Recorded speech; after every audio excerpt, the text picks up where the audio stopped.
stage with Marty McCoy from BOBAFLEX. How are you tonight? I'm doing great. First time in Boise, and really excited about the show tonight. Now that's crazy because you guys this isn't your first rodeo. You've been doing the rock and roll thing for a few years now, and it's your first stop in Boise. How has that happened? We've been doing the rock and roll thing for about 10 years. I don't know. We've drove through Boise a million times. Kind of just jumped around Boise, and then we released our single Guns, and you guys ran with it, and here we are.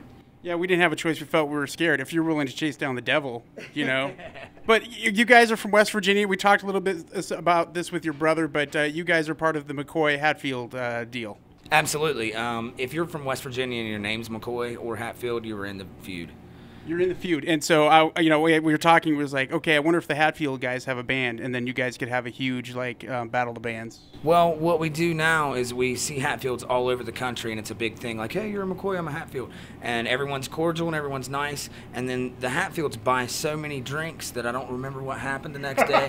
So I think slowly they're still trying to kill us with alcohol, but you know. That's nice. Well, Barry with Your Guns On is such a great song. Got an album that's due to come out here pretty soon, right? Yeah, Hell in My Heart. We got a couple deals on the table. We're picking the best one. So we're looking like an August release. We're trying to get it out a lot earlier, but music industry's kind of doing this thing, and it's we had to really find a home that made sense for us. But it looks like it's coming out on Megaforce. And August, it's the baddest record of all time. Now, you said you guys have been a band for 10 years, and you've gone through your different changes and things like that. But the music industry has gone up and down from then. Do you think now is a better opportunity for you guys and what you do, as opposed to back in the old days, you get signed to a big record label, that kind of thing? Pros and cons. If you were signed to a record label and you sold 5 million records, it's great.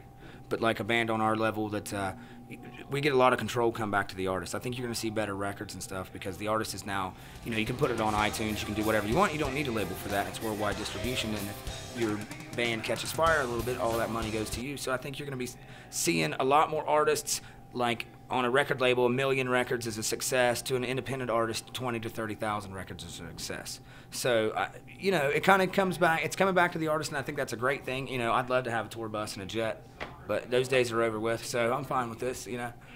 Yeah, well, and you talk about the bus and not have one of those. You're riding around in a van, I imagine, and but at the same time, that really makes the band that much more closer with each other. Absolutely, you know what everybody's feet smell like, and you could hear people crying on the phone. Some upon occasion, see people drunk, being ignorant.